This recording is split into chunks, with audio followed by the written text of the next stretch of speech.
Thank you, Mr. Naik, for joining us on Bloomberg Quint. This is perhaps the first selfie interview that you're doing. This is my first selfie interview as well. But this is about today's case in court. At the Bombay High Court, we had this particular case. And it was an interesting Bollywood twist.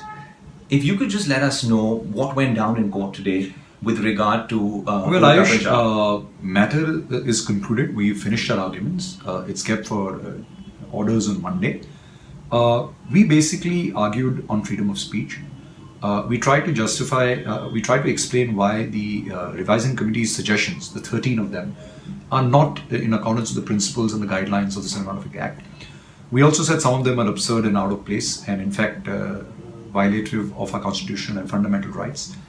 But more importantly, we raised the issue and we also we raised the issue that historically also the Supreme Court, whether it's Raj Kapoor's film in Satyam Shivam Sundaram, or whether it is Rangarajan's judgment, or whether it is Bandit Queen, has always said that cinema is dynamic and therefore it must reflect the good and the bad and the reality. And that's the genesis of our argument all throughout. Mr. Kadam, who represented us as senior counsel, argued this quite well. We'll have to wait and watch. We did offer some disclaimers in the end. Those are in 3 parts, that we don't want to depict any state, or we don't even propagate the use of drugs or psychotropic substances. And also the cuss words, they're not reflective of, we're not suggesting or promoting any of them. So we'll wait and watch and see what happens on Monday. That's all. And effectively, Mr. Naik, does that actually mean that we would not have any reference to Punjab or the state or Jashnapura and all those objections? That's the argument that they've made. We have to wait and watch what happens in court on Monday. We try to justify because the film is based in Punjab. It's contextually relevant and you can't take the meat out of the matter. And that's what we've tried to argue. And we've really based it on freedom of speech and expression. Which also the other side seem to suggest that all they're saying is, the censor board is saying that this is their power to really impose reasonable restrictions on that. Yes, their argument is really that, look, this is not germane to the issues in the film. You can't depict a particular state or a particular city in bad light.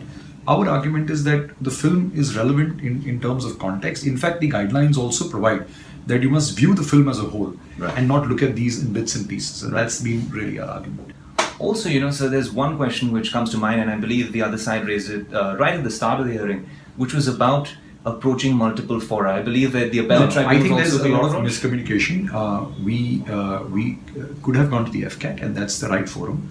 The chairman who's the current chairman, is unfortunately out, and he can only be a High Court judge, and therefore there is no alternative remedy for us but to have approached the High Court, and we crossed the bridge on that.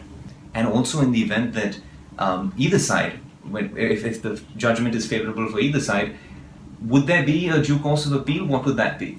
Well, let's wait and watch. I think it's too early to say that. Obviously, about this is, but I think this is the Supreme Court. But the fact is that we have to wait and see what happens. Thank you so much, sir, for joining us on Bloomberg Quint. Thank you.